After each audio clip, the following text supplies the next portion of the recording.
tournée économique dans la région de Saint-Louis les 12 et 13 juin, le président de la République, son Excellence Bassirou Diomaye Diakhar Faye, a adressé ses vives félicitations aux populations et aux acteurs locaux pour leur mobilisation exemplaire.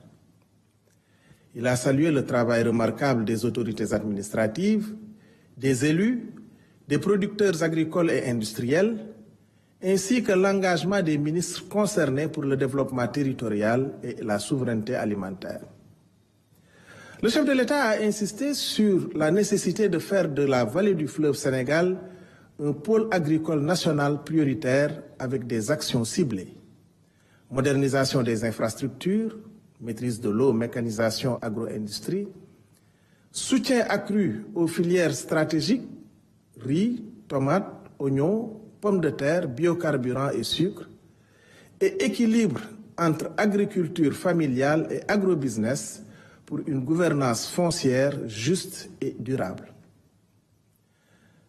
Le président de la République demande au gouvernement d'intensifier l'accompagnement aux producteurs du Nord, notamment via une amélioration des rendements rizicoles, un système de financement rénové pour alléger les charges, électricité, etc., et une labellisation des productions locales et leur intégration dans les circuits de distribution.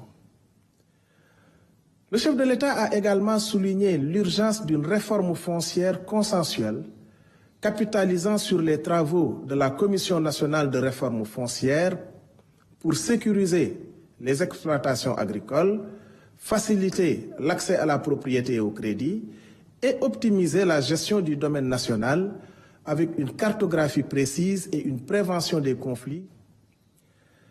Le chef de l'État invite le gouvernement à accélérer la modernisation de la fonction publique, statut des agents, déontologie, formation, la digitalisation intégrale des administrations pour des services publics plus efficaces et le suivi renforcé des performances des entreprises publiques et parapubliques. Le président de la République participera au sommet de la CEDEAO le 22 juin à Abuja, réaffirmant ainsi l'ancrage régional du Sénégal. Le Premier ministre, M. Ousmane Sonko, quant à lui, a rappelé l'engagement résolu du gouvernement à honorer le mandat confié par le peuple souverain en mars 2024. Un mandat de transformation profonde de nos politiques publiques. Pour y parvenir, des réformes structurelles majeures sont engagées, pilotées depuis la primature selon 4 principes clés. Premièrement, un cadrage rigoureux. Chaque réforme sera guidée par des termes de référence précis. Deuxièmement, une approche inclusive. Toutes les parties prenantes seront associées tout au long du processus. Troisièmement, des priorités claires. L'accent est mis sur les réformes liées à l'agenda national de transformation.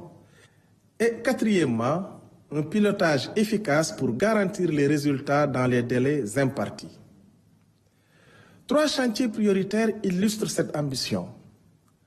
Un environnement des affaires modernisé, révision des codes fiscaux et douaniers, réforme de la commande publique et un nouveau code des investissements pour attirer les capitaux étrangers et soutenir nos champions nationaux.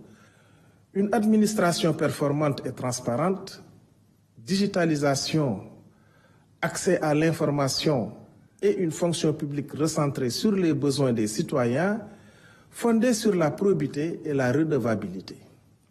Une protection sociale élargie, réforme des codes du travail et de la sécurité sociale pour couvrir les travailleurs vulnérables, informels, ruraux, indépendants. Le secteur parapublic, pilier du développement, fera l'objet d'une gouvernance renforcée.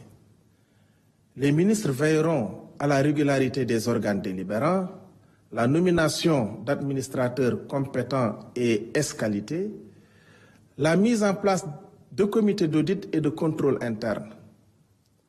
Enfin, le Premier ministre souligne la mobilisation totale du gouvernement pour réussir ces réformes. Le ministre des Finances assurera leur financement, tandis qu'une feuille de route précise sera établie pour anticiper et surmonter les résistances au changement. Je vous remercie.